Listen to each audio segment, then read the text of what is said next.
Hey, it's Barb from Making It Home. Today we are going to make a super simple sauerkraut. When I first learned about fermentation, I was kind of intimidated. I mean, who is it? It's weird, it's different. Leaving a jar of food out on the counter for months? Crazy, right? So anytime I've done that, I've ended up with massive amounts of mold in my kitchen, or I've made a new science project, or I've created penicillin.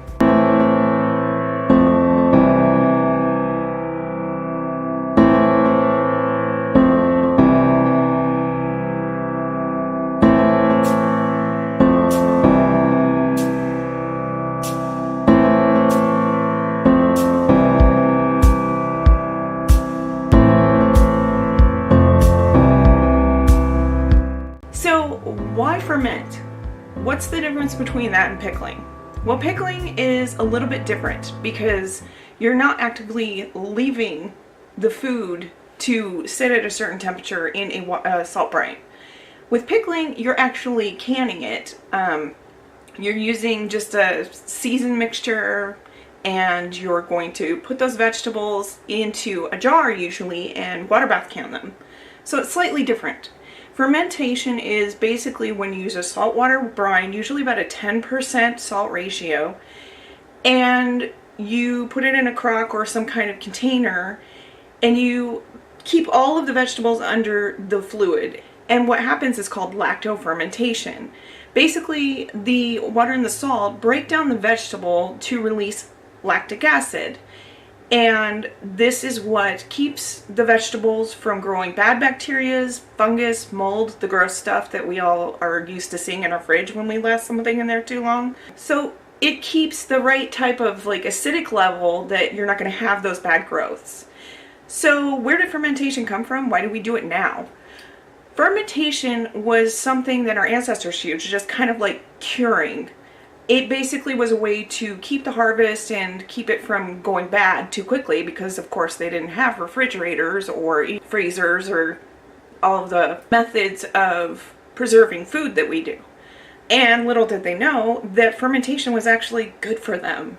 So, why do we do it today? There are studies that have been done that show that fermentation and fermented foods actually can help balance out the little microscopic bacteria and biome in your gut or gut flora. Yeah, I know, I didn't understand it either at first. But what I do know is that I do tend to feel better after I've been eating more fermented foods. I have certain health issues where fermented foods have been shown to benefit and make me feel better. And plus they're really tasty. I was one of those weird kids that didn't hate sauerkraut growing up. Now, on the other hand, Aaron cannot stand sauerkraut. He hated the sogginess of it, the nasty, that stuff you get in the jar. Well, the first time I made sauerkraut, Aaron tried it and he couldn't believe it because I like mine a little crunchier, so I don't leave it too long. He actually loves my sauerkraut. So what I do, one of my favorite ways of cooking with the sauerkraut, is that I cut up a little smoked sausage or a bratwurst and I saute it in a pan and then add in a little bit of sauerkraut, and then I serve it over rice, and it is amazing. So anyways, we're just going to go through the whole process. Super simple. You don't need any special equipment. You don't need any weird ingredients or anything. It's pretty much just cabbage and salt. Now I have a crock because Aaron was nice enough last Mother's Day to get me a pickling crock, and they are not cheap. But you can just use plain old jars. The flip-top jars that you can get in Walmart for like $4 work amazing. You can get just some mason jars, and you can, as long as you have something weighing down the cabbage to keep it under the brine, you're all good. There's no special equipment. You can use they have pickle pipes, which are these rubber gaskets that you can screw onto the jars that lets the air escape but keeps from bad bacteria and grossness from getting in and growing mold. They're awesome. It's a great cheater, especially if you're just starting out, because sometimes you will end up with a bad batch of sauerkraut. Sometimes it happens. Now, the key for creating any kind of fermentation is cleanliness. You want everything that you're using to be clean. One of the really great benefits of having a dishwasher is you can put all of the stuff that you're using, and if you've washed it already, you can just run it through the sanitation and process, because there's usually a button on most dishwashers nowadays that is sanitize. And I do that for my canning too, and it works amazing. So then you know it's actually sanitized. One of the other things you need to do, of course, is to make sure your hands are washed. And take off any jewelry or anything like that, because it's just gonna, you know, create an environment that might have some kind of bacteria or whatever on it. And we just want to keep it as clean, as sanitary as possible. It doesn't have to be perfect, but just we're trying to limit the risk of any kind of bad bacteria being able to grow into your sauerkraut. So let's get started. Okay, so the first thing you have to do is chop up finely a cabbage until you have about 2 pounds of cabbage.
That I'm using calls for about 2 pounds of cabbage with 2 teaspoons of salt added. I'm using about double that amount right now, so that of course means that I have to double the ratio of salt as well. After you get it all chopped up, then you're going to massage the salt into the cabbage so that it starts to sweat, because that's where our brine is coming from. We're not adding extra water or anything to it. It's just going to be the salt and the cabbage. And I'm going to be using my husband's hands for this because, yeah, my hands are not that strong. Carpal tunnel, it's a thing. So we're going to let Aaron massage the salt into this till we get a nice brine, and then we're going to put it into the crock.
Massaged the salt into the cabbage, we cover it and let it sit for about a half an hour so that the brine can come out of the cabbage leaves. And then after that's happened, we're going to put it in our containers, whether that be the mason jars you've got or a crock like I have. The mason jars, when you put the cabbage into the mason jar, you're going to want to really pack it in there, so you're gonna have to push down really hard and then find some kind of weight or use a cabbage leaf over the top to keep all of the leaves under the liquid. Any small fragment of a leaf floating at the top can promote the growth of bad bacteria and mold. Use wide mouth jars because that way you can actually get your hand in there and push the leaves down really well. One of the tricks that I've learned is if you can find the old style glass lids for old canning jars, they make amazing weights for putting on top of your ferments. So I would recommend trying to look around your old secondhand stores, garage sales, estate sales, and see if you can find them. They're pretty cool looking. They look like glass discs with a little dent in the top. So every few days you're going to want to check your sauerkraut to make sure it's starting to bubble, and that indicates that it's actually fermenting. You don't get any bubbles, you're not getting any fermentation, and that's never good. You also kind of want to check it every couple days to make sure that you have no floaters happening. And don't worry, if you do, just scrape them off the top with a clean spoon and they should be okay. Just check it every couple days, and after about a week or two is when the fermentation is starting to mature and it's going to taste like sauerkraut. Some people let theirs go for like 6 to 9 weeks. I've eaten it as early as 2 weeks. It's going to smell a little odd too, and there are a lot of ways you can troubleshoot if you've got something going on that you're kind of freaked out about. There's some really great websites out there, and I'll link below in the information box to some really awesome websites that will help you troubleshoot anything you see going on with your sauerkraut. So once you've got your sauerkraut into your jar and you've got your weight on there and you're ready to go, you just flip down the lid. And I personally like to leave the jar open just a little bit, but you have to kind of keep an eye on it because sometimes things get in there, and if you have fruit flies, that's an issue too. But that's why I do also recommend a pickling pipe, which is that rubber gasket. You'll find them online. Amazon sells them. They're pretty cheap. I think it's a really great way to go for people who are first-time fermenters, because you know you're keeping the bad bacteria from getting in and it's letting the gases out, so you don't have a mishap with it overflowing. And all you have to do is basically put the pickling pipe on top of your jar, put one of the metal gaskets for like when you're canning, screw it on, and you're good. And so after you've got everything to go and you've got it all put in there and you've got the lid on and everything, you just put it in a nice cool dark place, because fermentation happens best between the temperatures of about 50 to 75 degrees.